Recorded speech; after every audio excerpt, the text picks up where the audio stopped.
Olá, meu amigo e amiga. Estamos iniciando mais um Portal do José, nesse começo de domingo eleitoral, um dia muito importante para todos nós e que está apresentando um fato extremamente novo na cidade de São Paulo, que está funcionando como uma espécie de laboratório político do nosso país. E está chamando a atenção de todas as pessoas que estão espalhadas em todos os municípios aqui do Brasil.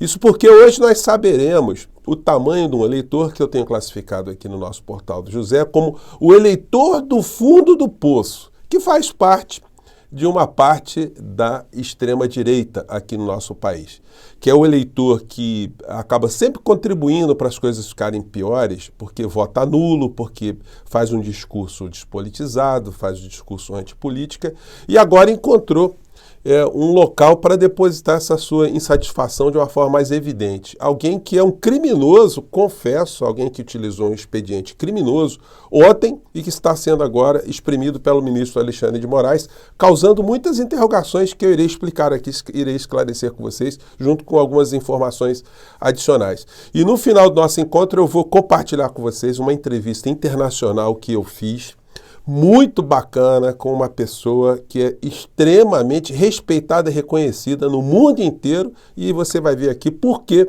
que algumas coisas acontecem aqui no Brasil e como existem soluções para a gente ajudar a tirar uma grande parcela desse eleitor do fundo do poço para o mundo real, para o mundo concreto. Antes de entrar aqui nos nossos temas, quero convidar você que está chegando agora ao nosso portal, ainda não nos conhecia, para que, em primeiro lugar, você se inscreva aqui conosco. Depois conheça também os nossos outros vídeos. Se você gostar, compartilhe, recomende. E nunca se esqueça de dar o seu joinha, o seu comentário. Se puder, venha também para o nosso clube de membros. Você que é muito bem-vindo e muito bem-vindo. Gente, lembrando que hoje, no final desse dia, eu estarei com Andréa Gonçalves fazendo uma live, analisando os últimos acontecimentos aqui no nosso país, trazendo algumas informações jurídicas. Ela é advogada, eu também sou ela, uma ótima analista de algumas situações específicas no direito e consegue transmitir isso com muita facilidade. E nós faremos também análise dos acontecimentos da apuração, né? Então, bote aí na sua agenda, 17 horas estaremos juntos, eu e ela, né? E aí, entrando nos temas aqui, gente, um canal de extrema-direita que está apoiando aqui o Pablo Marçal de uma maneira bem vigorosa, não quer nem saber.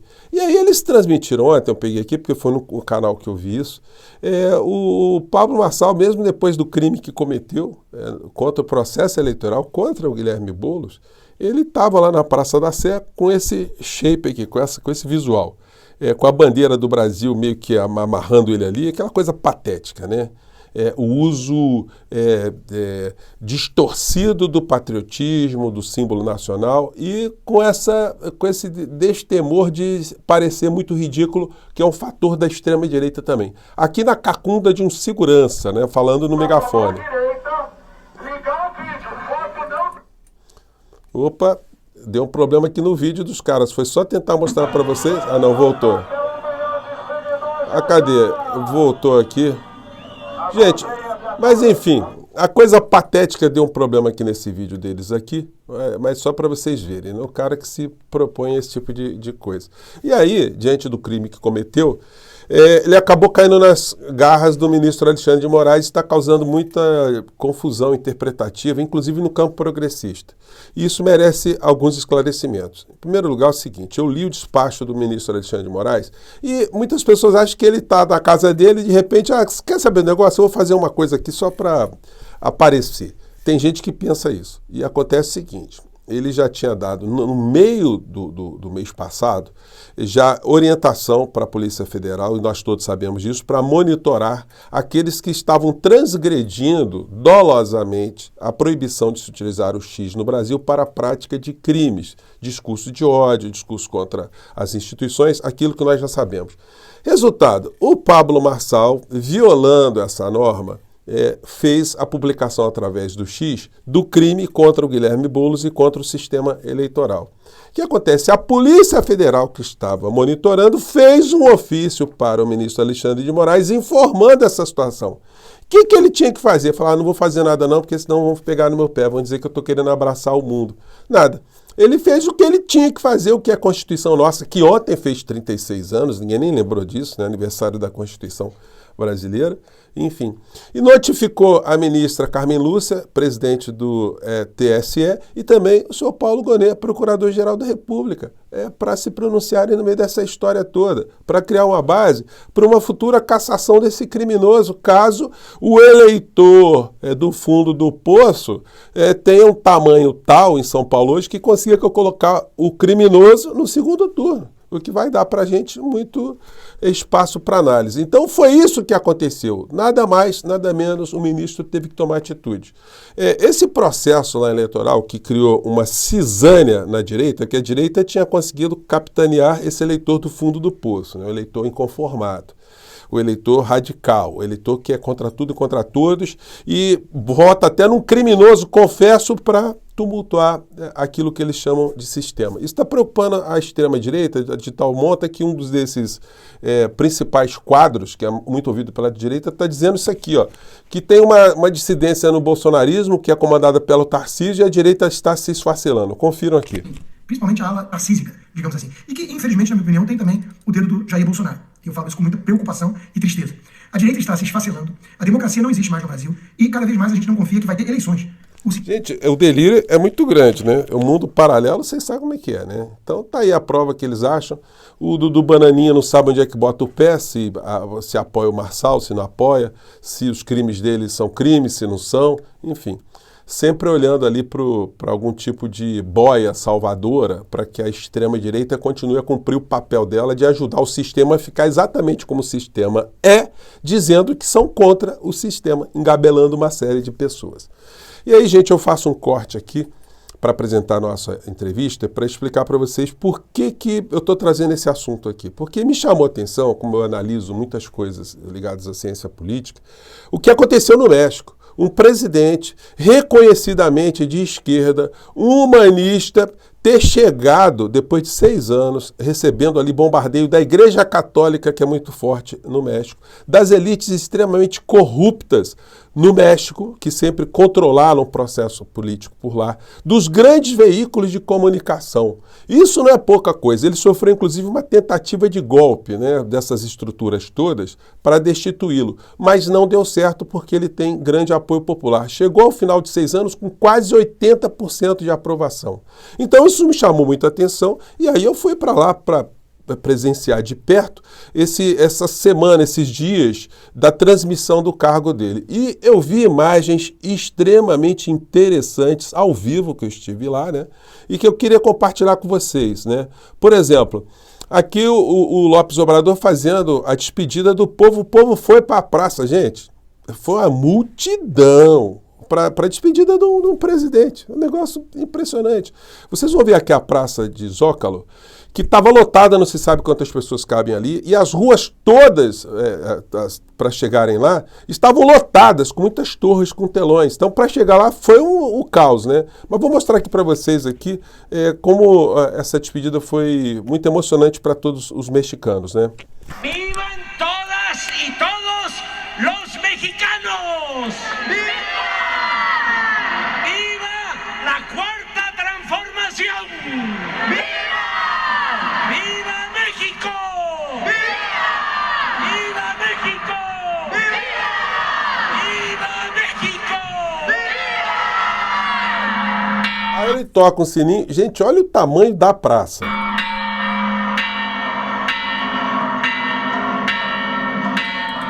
Então, eu quis saber que história é essa, né? Então, só indo lá, porque no Brasil a gente não tem essas imagens, né? É difícil, né? Só estando lá mesmo, né? A sucessora dele é Cláudia Sheinbaum, que também é uma socialista, ambientalista, humanista, judia e que, por conta de ser mulher, também recebe uma série de vieses de preconceito, conseguiu se eleger com 60% dos votos, e mesmo tendo, inclusive, canais de extrema-direita nas redes sociais também. Então, isso tem que ser compreendido. Como é que essa história toda conseguiu fazer com que o processo político no México esteja numa condição mais avançada de todos os países da América Latina? Então, aqui, quando ela foi para a praça, no dia seguinte, se pronunciar lá com as pessoas, dia da posse, né, dela, e ela foi recebida por mulheres de várias nações indígenas, que eu não tinha ideia que no México eram tantas. né? E aí a cerimônia aqui, ela recebe uma série faz parte aqui de uma série de ritos, né? Está recebendo aqui uma defumada, enfim, para entrar com tudo, né? Então é uma coisa muito interessante, muito importante para a gente conhecer. E aqui as pesquisas de opinião, mostrando que o López Obrador, a sigla, né, das primeiras letras do nome dele, ANLO, finalizou o mandato com aprovação de quase 80%, segundo aqui esse Instituto de Pesquisa. Esse outro Instituto de Pesquisa diz que a aprovação dele ficou entre 69% e 78%, quase 80%. Aqui, 76% a 21%, com mais 3 pontos para cima e 3 pontos para baixo, pode ter chegado a 80%.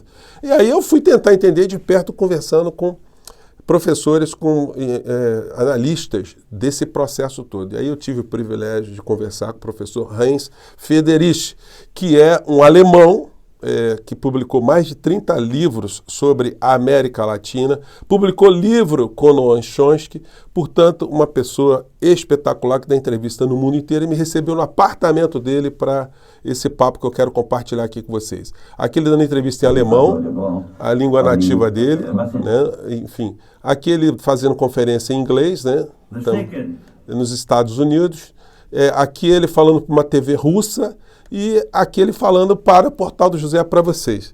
Então eu vou compartilhar aqui com vocês, eu coloquei uma legenda, vamos ver se aparece aqui, da plataforma, onde ele explica para a gente como é que isso foi possível. A entrevista é mais longa, eu vou colocar outros trechos aqui para vocês, mas eu quero compartilhar esse trecho aqui, que foi um grande privilégio conversar com o professor Heinz Friedrich. Vamos lá, professor.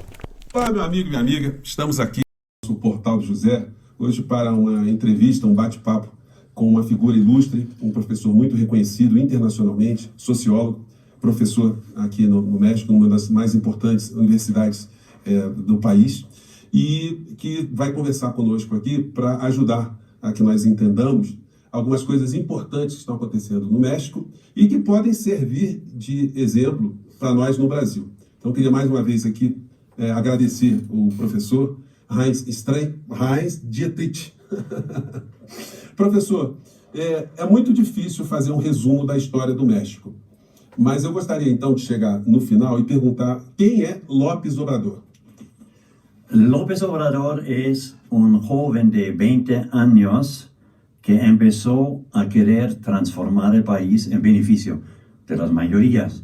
En ese sentido, un proyecto como muchos compartimos en los años 50, 60, mejorar la situación del país y del pueblo. Y entonces, él tiene casi 50 años de experiencia en esa lucha.